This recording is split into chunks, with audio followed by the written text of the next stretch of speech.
Hello and welcome to my YouTube channel learning with Shivendra पर। तो आज से हम फिर से पढ़ने जा रहे हैं जो हमने पढ़ा था उसके आगे से। यूपी बोर्ड क्लास 12 फिजिक्स में हमने इन 3 टॉपिकों को पढ़ लिया था। इलेक्ट्रिसिटी क्या थी, टाइप्स ऑफ चार्ज क्या थे, मेथड ऑफ चार्ज क्या थे।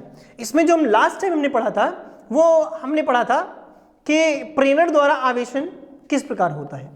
प्रेरण द्वारा आवेशन किस प्रकार होता है कि एक गोली चालक है, उसके पास कोई दूसरा चालक पदार्थ लाने पर उस पर कोई धनावेशित है, जो किसी गोले के पास लाने पर हमने जब उसको पास में लाया तो देखा आकर्षण हुआ, जिसके कारण गोली चालक पर एक ऋण आवेश आ गया।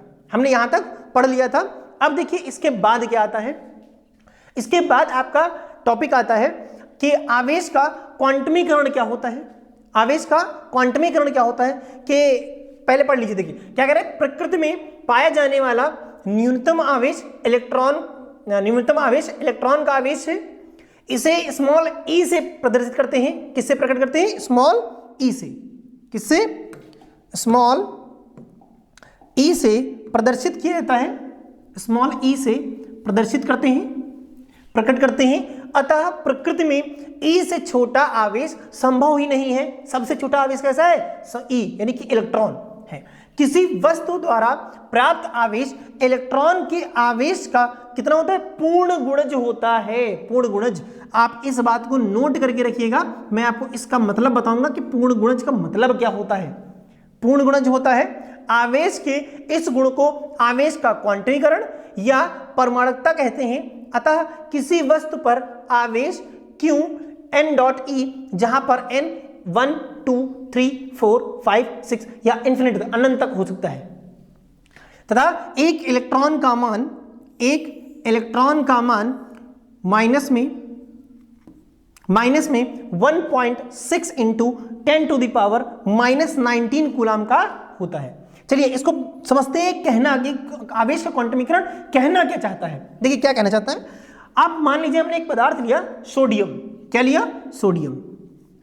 एक हमने पदार्थ लिया सोडियम। सोडियम पर पॉजिटिव चार्ज भी है और निगेटिव चार्ज भी है। अगर हमने इस सोडियम से एक इलेक्ट्रॉन को बाहर निकाल लिया, किसको निकाल लिया? एक इलेक्ट्रॉन को बाहर निकाल लिया। तो अब अगर सोडियम से एक इलेक्ट्रॉन बाहर निकल आया, तो बचा क्या? सोडियम के पास धन आयन बचा और उसके साथ एक इलेक्ट्रॉन क्या हो गया? बाहर निकल गया। एक इलेक्ट्रॉन बाहर निकल गया। जैसे मैंने आपको पढ़ाया था, हमने कहा था कि एक चालक पदार्थ है, उसमें इलेक्ट्रॉन और प्रोटॉन हमेशा पॉजिटिव चार्ज और निगेटिव चार्ज होते हैं। जितने पॉजिटिव होते हैं उतने ही निगेटिव होते हैं। अगर हमने इससे एक इलेक्ट्रॉन को बाहर निकाल लिया, तो क्या हो गया? वो चालक पदार्थ, जो पदार्थ है हमारा, वो धनायन हो गया, धनावेशित हो गया। और अगर हमने इसमें से बाहर से एक इलेक्ट्रॉन डाल दिया तो वो कैसा हो गया? ऋणावेशित हो गया। क्लियर? यही कहना चाहता है आवेश का क्वांटमीकरण। आवेश का क्वांटमीकरण कि अगर आपके पास एक चालक पदार्थ है, उसमें कुछ पॉजिटिव चार्ज है और कुछ निगेटिव चार्ज है, कुछ धनावेशित हैं और कुछ ऋणावेशित हैं। अब अगर इसमें हम एक इलेक्ट्रॉन बाहर से ले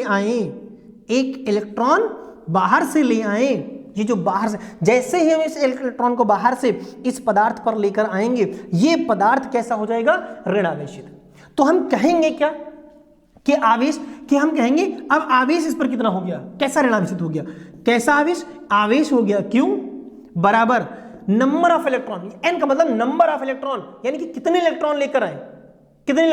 एक इलेक्ट्रॉन लेकर आए। किसका? एक इलेक्ट्रॉन। और इलेक्ट्रॉन पर माइनस, यानी कि 1.6 into 10 to the power -19। 1.6 into 10 to the power -19। ये देखिए एक इलेक्ट्रॉन का मान कितना होता है? माइनस में 1.6 इंटू 10 टू द पावर -19। ये हो गया आवेश के पास।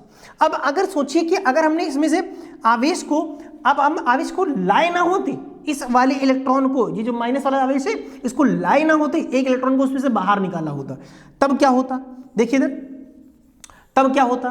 अब मान लीजिए कि हम इस पदार्थ को, जो छोटा सा इलेक्ट्रॉन है, इस छोटे से इलेक्ट्रॉन को हम लेकर नहीं आए हैं, यहां से इस पदार्थ से लेकर गए हैं, इलेक्ट्रॉन को बाहर निकाल लिया। एक इलेक्ट्रॉन को यहां से बाहर निकाल लिया। तो जैसे ही हम एक इलेक्ट्रॉन को बाहर निकालेंगे इस वाले पदार्थ पर पॉजिटिव चार्ज आ जाएगा, इस वाले पदार्थ पर पॉजिटिव चार्ज आ गया। तो अब देखिए पॉजिटिव चार्ज जैसे हमने एक इलेक्ट्रॉन बाहर निकाला तो इस पर अधिकता किसकी होगी? एक प्रोटॉन की। किसकी अधिकता हो गई? एक प्रोटॉन की। तो अब आवेश कैसा हो गया? तो अब कहेंगे Q इज इक्वल टू अधिकता कितनी? एक की अधिकता मल्टीप्लाई बाई एक प्रोटॉन की अधिकता है तो हम कहेंगे plus 1.6 into 10 to the power minus 19। क्यों? क्योंकि जितना मान किसी इलेक्ट्रॉन के पास होता है उतना ही मान किसी प्रोटॉन के पास भी होता है। तो अगर हम एक इलेक्ट्रॉन को बाहर लेकर गए, इस चालक पदार्थ से एक इलेक्ट्रॉन को बाहर लेकर गए तो हम कहेंगे Q इज इक्वल टू 1, एक को बाहर लेके गए ना तो 1 इंटू 1 पॉइंट, देखो एक की जैसे एक को बाहर लेके गए एक की अधिकता होगी तो plus 1.6 into 10 to the power minus 19। अब इसी को फॉर्मूले के रूप में जो लिखते हैं वो ऐसे लिखते हैं, देखिए कैसे लिखते हैं? Q is equal two plus minus एक इलेक्ट्रॉन का मान, Q is equal two plus minus n dot E, जो ये कहना चाह रहा था। अब पूर्ण गुणज का मतलब क्या होता है? देखिए क्या मैंने कहा था? पूर्ण गुणज। ये देखिए पूर्ण गुणज का मतलब होता है कि किसी भी चालक पदार्थ से या तो आप एक इलेक्ट्रॉन को बाहर निकाल सकते हो या फिर एक इलेक्ट्रॉन को अंदर ला सकते हो। इसमें एक इलेक्ट्रॉन डाला भी जा सकता है और इसमें से इलेक्ट्रॉन निकाला भी जा सकता है। कभी आप ऐसे नहीं कर सकते। पूर्ण गुणज का मतलब होता है कि कभी आप 1.5 नहीं, हमेशा पूर्ण होगा, पूर्ण संख्याएं होंगी, जैसे 1 2 3 4 5। समझ में आया? तो पदार्थ पर जो इलेक्ट्रॉन को होंगे वो कैसे होंगे? पूर्ण गुणज, यानी कि 1 2 3 4 5 ऐसे करके। 1.5 नहीं हो सकता, 1.2 नहीं हो सकता। क्लियर? ये होता है। अब इसके बाद आगे आइए, देखिए। और हाँ, इसके बाद एक चीज हमेशा याद रखिएगा कि किसी भी चालक पदार्थ में हमेशा किसी इलेक्ट्रॉन को ही निकाला जा सकता है या फिर इलेक्ट्रॉन को ही प्रवेश कराया जाता है, कभी भी प्रोटॉन को निकाला नहीं जा सकता। ऐसा इसलिए कि जो चालक पदार्थ होता है, उस कोई भी पदार्थ होता है, पदार्थ में जो नाभिक होती है वो नाभिक प्रोटॉनों से बनी होती है और प्रोटॉन आपस में इतनी मजबूती से बंधे होते हैं कि उनको निकाल पाना संभव नहीं है। इसीलिए इलेक्ट्रॉन को ही हमेशा उस चालक पदार्थ से या तो बाहर निकाला जाता है या फिर उसमें नया इलेक्ट्रॉन प्रवेश कराया जाता है। क्लियर? नेक्स्ट आगे देखिए। अब आगे आता है आपके इस चैप्टर का महत्वपूर्ण टॉपिक में से कुछ एक टॉपिक है। क्या नाम है उसका? कह रहा है कूलाम का नियम। क्या कह रहा है? फ्रांसीसी वैज्ञानिक चार्ल्स अगस्टिन डे कूलाम ने अपने प्रायोगिक परीक्षणों के आधार पर सन 1785 ईस्वी में दो बिंदु आवेशों के बीच लगने वाले वैद्युत बल के लिए एक नियम प्रतिपादित किया जिसे कूलाम का नियम कहते हैं। कितने आवेशों के लिए? दो बिंदु आवेशों के लिए। कितने आवेशों के लिए? दो बिंदु आवेशों के लिए। क्या नियम दिया? इस नियम के अनुसार क्या बताया गया? देखिए, इस नियम के अनुसार बताया गया कि किन्हीं दो स्थिर बिंदु आवेशों के बीच कार्य करने वाला आकर्षण या प्रतिकर्षण बल आवेश की मात्राओं के गुणनफल के समानुपाती तथा उनके बीच की दूरी के वर्ग के व्युत्क्रमानुपाती होता है। यह बल दोनों आवेशों को मिलाने वाली रेखा के अनुदिश होता है। अब मैं एक शब्द का मतलब, किन्हीं दो बिंदु आवेश, एक ये रहा और एक ये रहा। किन्हीं दो बिंदु आवेश, मान लो पहला वाला Q1 और दूसरा वाला Q2। किन्हीं दो बिंदु आवेश के बीच कार्य करने वाला आकर्षण या फिर प्रतिकर्षण बल। कैसा? आकर्षण या फिर प्रतिकर्षण बल। कह रहा है आवेशों के मात्राओं के गुणनफल के समानुपाती। एक मिनट जरा होल्ड करिए।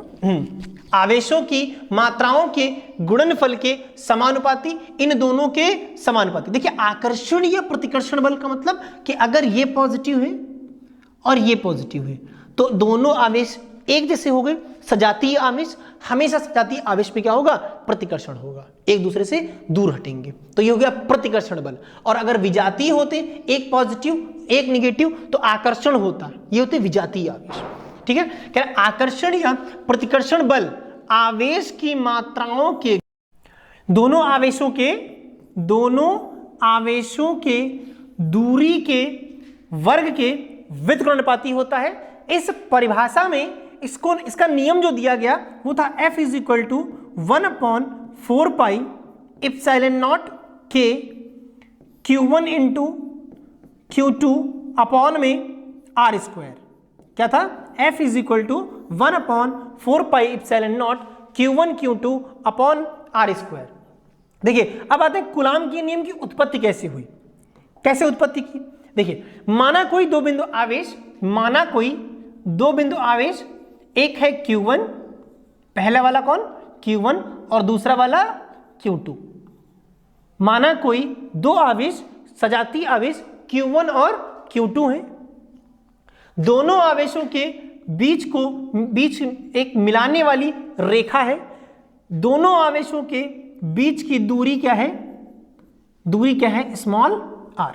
क्या है, स्मॉल r। अब स्टेटमेंट कैसे लिखेंगे, माना कोई दो बिंदु आवेश Q1 Q2 है जिनमें एक मिलाने वाली रेखा है, दोनों आवेशों के बीच की दूरी है वो कितनी है, स्मॉल r है। तब इन दोनों आवेशों के बीच लगने वाला आकर्षण या प्रतिकर्षण बल, तो आकर्षण या प्रतिकर्षण बल निम्न बातों पर निर्भर करता है। आप स्टेटमेंट यह जो मैं बोल रहा हूं आप उसको नोट कर लीजिएगा। माना कोई दो बिंदु आवेश Q1 Q2 हैं जिनको मिलाने वाली एक रेखा है, दोनों आवेशों के बीच की दूरी स्मॉल r है, दोनों आवेशों के बीच लगने वाला आकर्षण या प्रतिकर्षण बल निम्न बातों पर निर्भर करता है। देखिए कौन कौन सी बातें। नंबर 1 फर्स्ट पॉइंट पर आएगा कि दोनों आवेशों के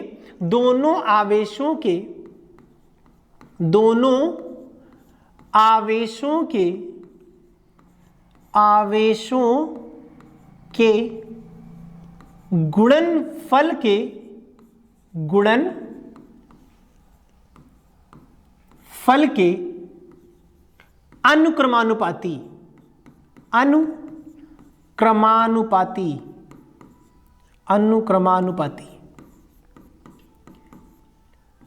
कौन होगा अनुक्रमानुपाती, कौन होता है, F। तो F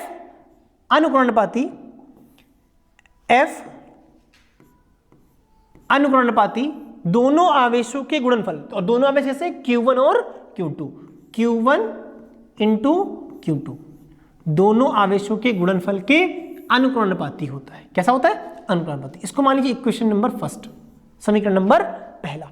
दूसरा देखिए, दूसरी बात क्या थी, कहेंगे दोनों आवेशों के बीच की दूरी के वर्ग के व्युत्क्रमानुपाती, दोनों आवेशों की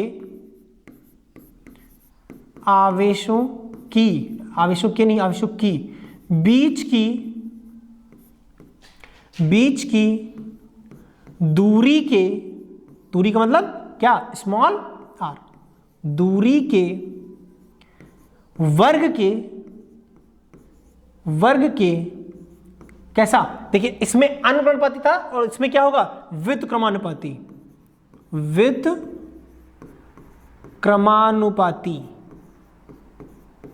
अब यहां पर भी बताइए व्युत्क्रमानुपाती कौन होगा व्युत्क्रमानुपाती। भाई इतनी देर से बल की ही तो बात चल रही थी, जब इसमें बल दोनों आवेशों के गुणनफल के अनुक्रमानुपाती और बस इसमें दोनों आवेशों के बीच की दूरी के वर्ग के व्युत्क्रमानुपाती, तो F व्युत्क्रमानुपाती हो जाएगा 1/r स्क्वायर के। हो गया। अब देखिए जब कभी भी दोनों समीकरण में इधर लेफ्ट हैंड साइड और राइट हैंड साइड कोई भी दोनों में से एक अपॉन में होता है, बटे में होता है, तो हम इस वाले साइन को कहते हैं अनुक्रमानुपाती, और जब दोनों में से कोई एक बटे में होता है तो हम इसे कहते हैं व्युत्क्रमानुपाती। यानी कि जब F इधर वाला LHS और RHS दोनों में कोई भी बटे में नहीं होगा तो हम इसे कहेंगे अनुक्रमानुपाती, और जब दोनों में से एक बटे में होगा, जैसे यहां पर देखो 1/r² आ गया, तो हम इसे कहेंगे व्युत्क्रमानुपाती।